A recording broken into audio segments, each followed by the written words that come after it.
Welcome to episode 577 of Salsidoparanormal.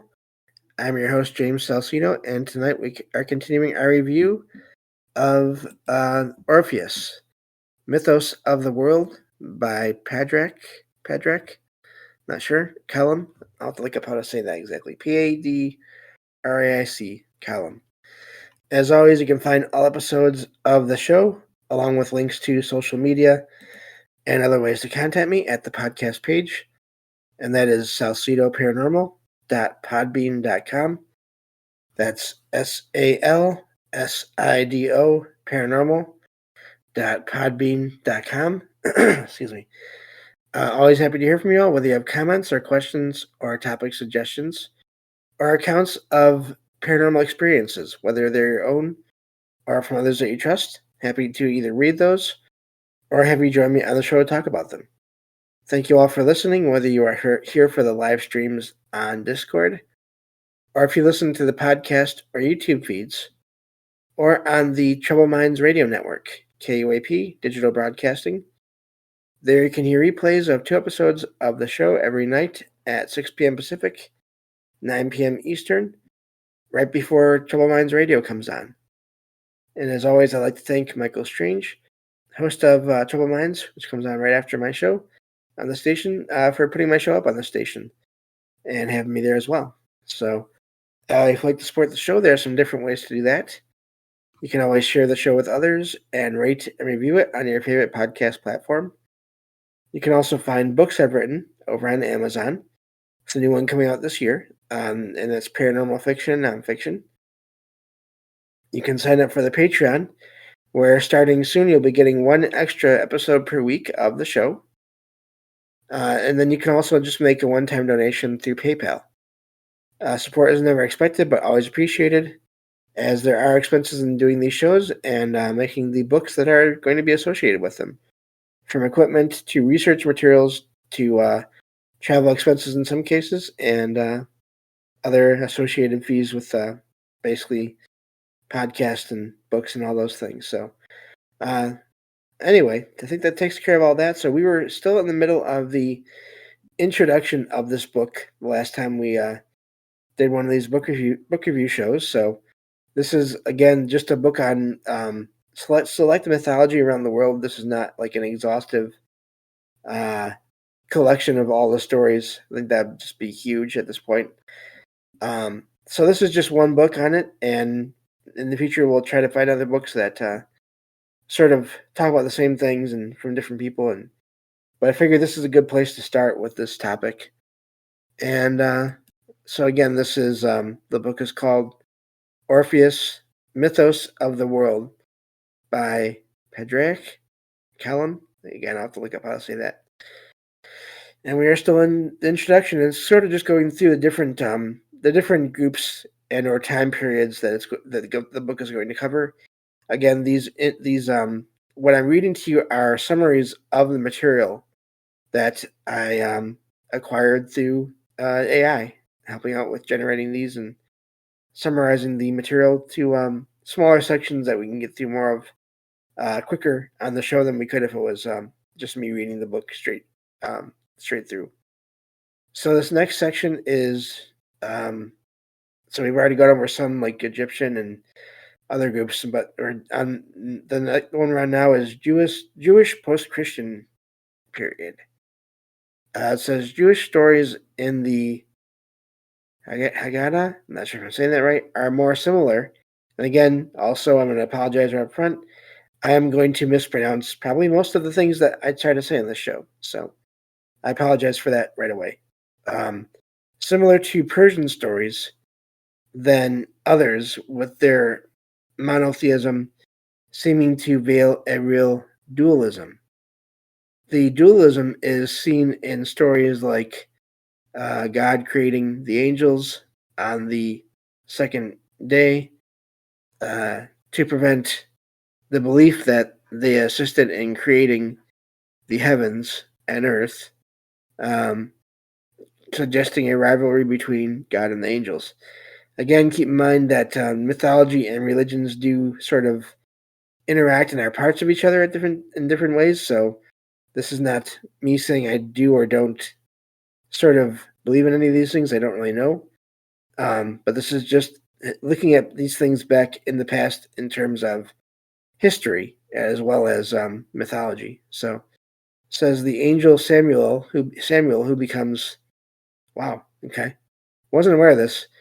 It says the angel who becomes angel Samuel who becomes Satan in this mythology apparently opposes the Most High in a manner similar to Angra Manu's opposition to Ahura Mazda in Persian mythology. And I think we covered that in the last show. The stories forming the Haggadah developed between the 2nd and 14th centuries CE.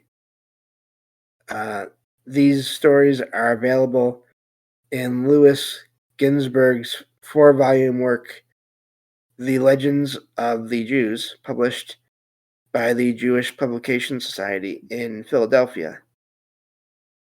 So moving on to Greek.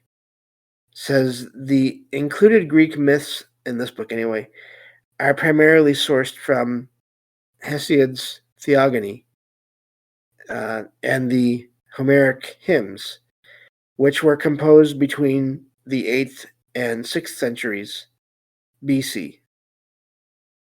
Jane Harrison is quoted emphasizing that all humans are image makers, but the Greeks were the greatest with the clearest and most vivid imagery.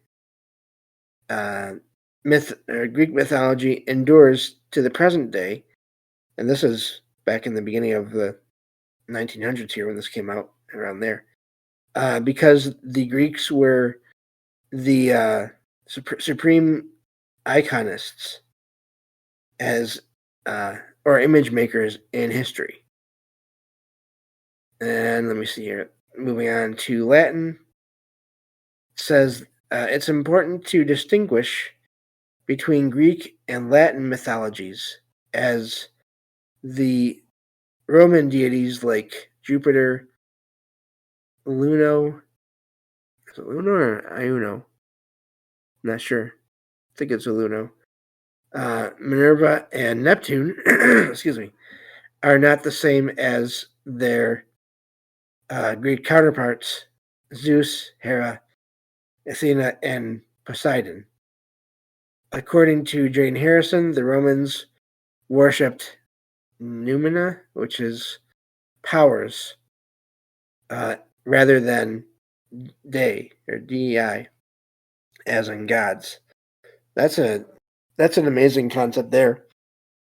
These Numina or powers were dim images of activities without attributes, life histories, or mythology. I never heard that before, so I don't know how accurate that is, but that's an amazing idea there. The lack of Roman iconism, image making, compared to the Greeks, doesn't mean they were less religious. A vague something can be more awe-inspiring than a known something. That I can kind of get behind that. If you don't know much about it, it's more mysterious in a way. Mommsen, Mommsen, states that Mars, the death dealer, was the central figure of early Italian worship as the champion of the people. The first month was dedicated to him, and many Roman names and legends referred to Mars and his duplicate, Quirinus, Quirinus, sorry. Roman faith remained at or sank to a low level of conception and insight, with little that was secret except the names of the city's title, their main deities, Penates. So the deepest Roman worship was of household and store chamber spirits. And you get that in different places around the world as well. Publicly, Vesta and the Penates.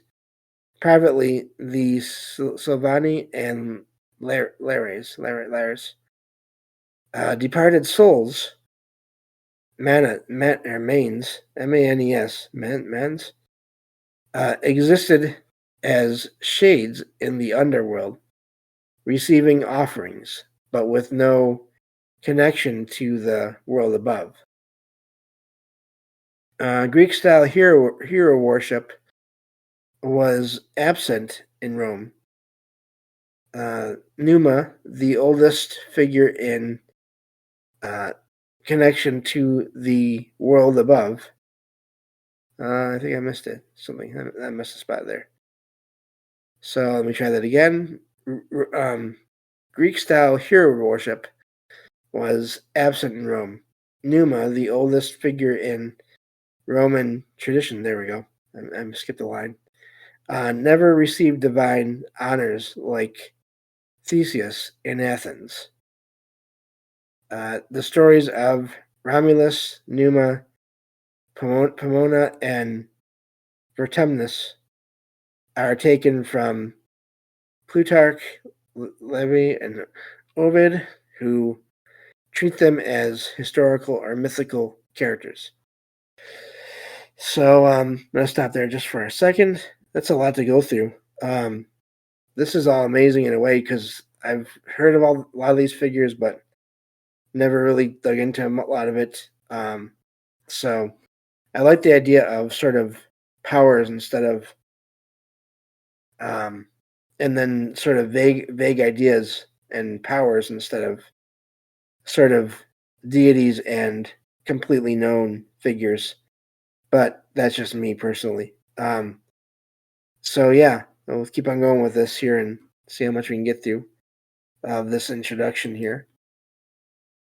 Next section is Greco-Roman, and says the story of Cupid and Psyche, or Psyche, I'm not sure, is included in this collection of mythology or mythological stories, despite being a literary production, because it gained a sacred significance and became a focus for religious thought. The literary version was based on an older Greek folktale that already contained religious elements. In the story, Cupid's mother is not the early Roman Venus or the Venus Genetrix from Lucretius's poem, but has been merged with Aphrodite, the goddess associated with the southern and eastern Greek islands. The story, as we know it, belongs to a later period written by Apuleius of Medora, who was born in 124 AD. The tale of Cupid and Psyche forms an episode within Apuleius' novel known as The Golden Ass. And of course, ass in this case, I'm imagining is referring to donkey or mule. It says, there are two notable translations of the story in English. An Elizabethan version by Adlington, and a more well-known translation by Walter Pater, included in his work Marius the Epicurean. Moving on to Celtic. Celtic mythology is known only through fragments preserved in Irish, Gaelic, it says, in parentheses, and Welsh, Brythonic, in parentheses, romances. The mythology of the continental Celts is completely lost due to their contact with Greco-Roman mythology. That's something I think you'll find in a lot of places as people move around and unfortunately either sort of take over other people or eliminate other people, things are going to get changed and or lost in the process there. In the British Isles, Celtic mythic romance escaped Roman influence and destruction by Christianity, serving as the basis for peasant folklore about fairies, which is essentially the old agricultural faith reshaped by Christianity's opposition or patronage. Gaelic peasant lore is distinct because it preserves pre-Christian mythology uh, in romantic form. This mythology's presence in Arthurian romance has allowed modern English literature to retain access to the fairy realm and its wonders. Always interested in that whole aspect of it because of all the sightings of these smaller figures, various sizes, that are seen just all around the world, even throughout today. People have sightings um, of figures that are yeah, they can come and go as they please, and they have abilities, and they're so all these things that we've talked about different sightings on the shows before. So it says in Ireland, learned classes recorded histories and romances containing classes. Yeah, okay. Containing mythological material in 11th to 12th century documents like the Book of Leinster and Book of the Dun Cow, Dun Cow, based on much earlier sources. In Wales, a less extensive and more distorted mythological material was shaped into the Mabinogion romances between 1080 and 1260. Lost my spot. Okay. The Celts were known in antiquity for their beliefs about the soul's survival and their conception of a happy otherworld. I like that. It's pretty neat in a way. Similar to that of early Greeks. Just that name, I think, is really neat, if that's accurate at all. Greeks and Irish alone fully preserve the early stage of the happy otherworld concept. Irish mythology featured powers of life and increase worshipped by primitive agriculturists. Let me see here. Common features of Greek and Irish mythology belong to an early stage of Aryan. That's Aryan as an older. That's not so much the one associated with World War II times. The idea of those people that caused a lot of that going on there. Mythological evolution. That's a different kind of Aryan from what I've heard. Mythological evolution rather than more advanced Greek influence on the Irish. Though fragmentary and distorted by Christian transmission, the Irish material preserves mythical conceptions more archaic than the great mythologies of Greece and Vedic India. The included Celtic stories mainly involve adventures in the Divine Land or Happy Otherworld, as the voyage of Prince Bran, Bran, 8th to 7th century poems. I'm guessing that's the birth of Etain, Etan, the death of King Conair, Conare, and Pwills, that's Pwyll, adventures from the Welsh Mabinogion. So that's that one. Let's see here. So yeah, this next section is pretty long, but I think we can get through it once I do this. So, yeah, let me see here. The next section is finish.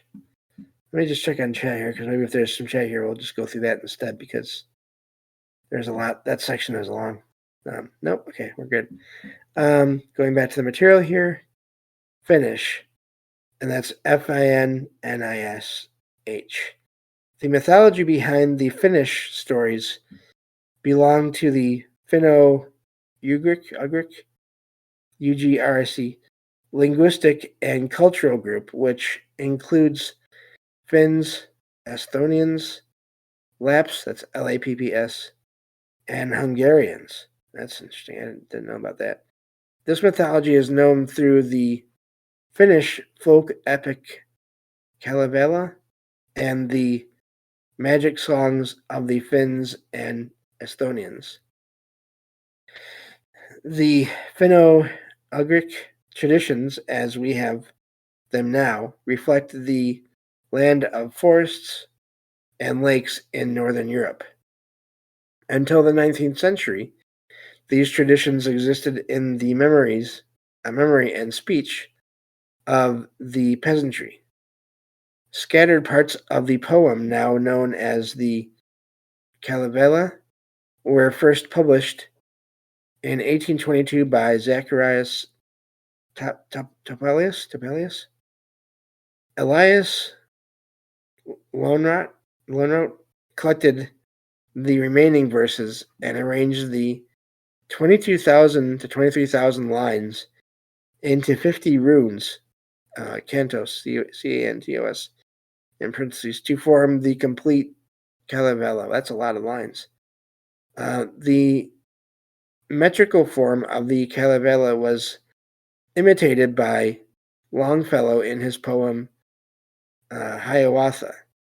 It is remarkable that a mythology existed orally among a European people into modern times.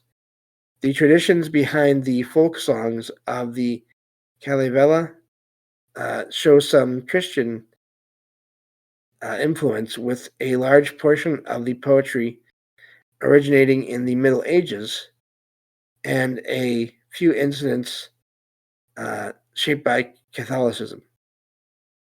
The specific episode included here is from Runo 13 and 15 of W.F. Kirby's English translation of the Kalevala.